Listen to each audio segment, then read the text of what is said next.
Katribo! Welcome back to my channel.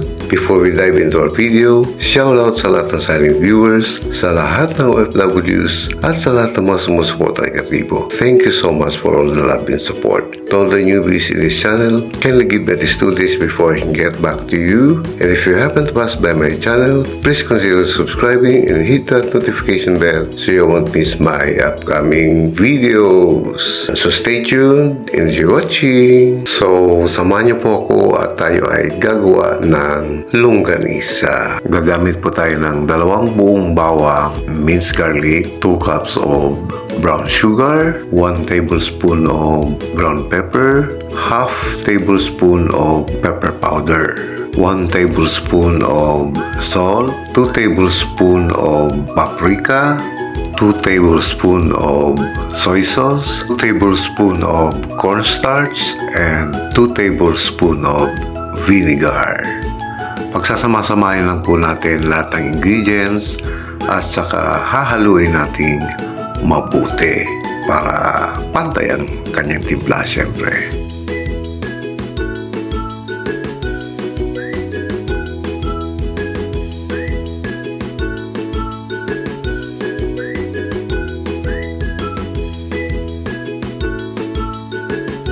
So, ayan, nailagay na po natin yung ating mga ingredients. So, hahaluin natin siya. Mahirap haluin ng ganito. So, kailangan natin maglagay ng plastic sa ating kamay para mas mahalo natin mabuti.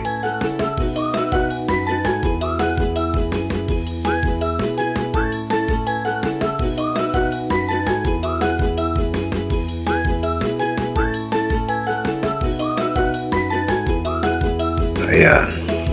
Palagay ko naman wala nang kawala to. Ayan. Pag nahalo na po natin to, ilalagay natin sa isang flat na lalagyan.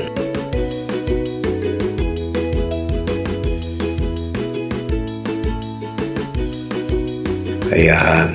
Isinalin natin at ipa-flatten natin siya. Kailangan siksik yung ating pagkakalatag para firm yung ating magagawang longganisa.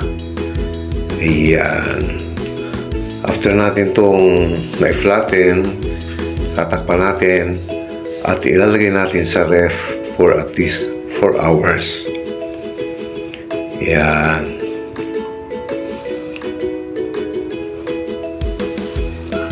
Ayan. So, takpan natin.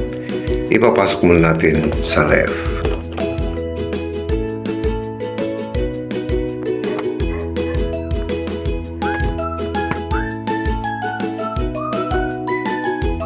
So, kinuha na natin, bibilutin natin or huhulmayin na natin to para maging longganisa na siya. So, ang ginawa ko po, gumamit ako ng shanse para i-divide natin to sa tamang sizes. Ayan. So, mga katribo, importante na matuto tayong gumawa ng ganito, ng longganisa kasi pwedeng pambaon ng mga bata sa eskwela, pangulam, mas healthy ito kumpara doon sa nabibili natin. And pwede nyo po itong gawing pang negosyo. Pero siyempre kung ibibenta, kailangan yung balutin. So for now, gagawa muna tayo ng 4 na piraso para sa ating taste test. Ayan, ganun lang kasimple. Sundan lang po yung proseso at sigurado hindi kayo magkakamali.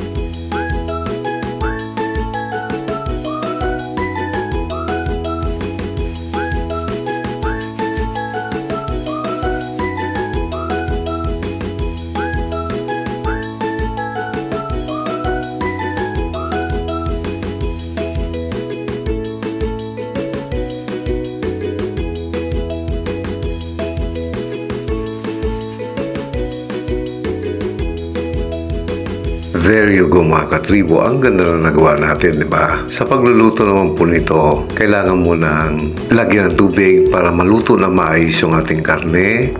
Then pag tuyo na po yung tubig at kulang yung mantika na na-produce ng ating longganisa, maglagay na lang tayo ng konting mantika. Yan. Tapos balik-balik lang natin. And importante po na pag natuyo na yung tubig at naglagay na tayo ng mantika na konti, kailangan pinakamahinang apoy na siya kasi madali siyang masunog dahil sa kanyang sugar content. At kumpleto yung ating taste test, nagprito ko ng itlog at nagsangag ako ng konti at nagluto ng noodles para meron tayong mainit na sabaw. Ang bango-bango na.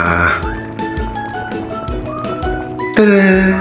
Ayan, ready na yung ating masarap na almusal. Ang bango-bango niya. My goodness. Ayan, tikman na natin. Nakakatakam yung amoy. Unang subo para sa inyo mga katibo. Higop tayo ng noodles.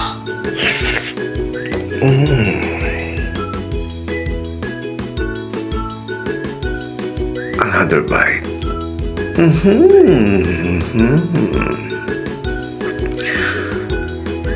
Sarap talaga. My goodness. One perfect bite. Bursting with flavors. So, try nyo po ito at siguradong hindi kayo magsisi. By the way, shoutout sa aking mga ganda and very supportive channel members. Ayan po sila. Kindly visit their channels and please do support them. Thank you!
hanggang dito lang tayo mga katribo.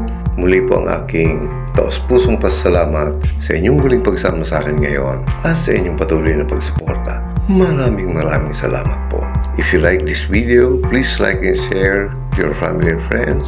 Mag-iingat po tayong palagi sa ating pang-araw-araw na pakikipagsapalaran sa buhay para sa ating mga pamilya. God bless us all and see you on my next video. Woohoo!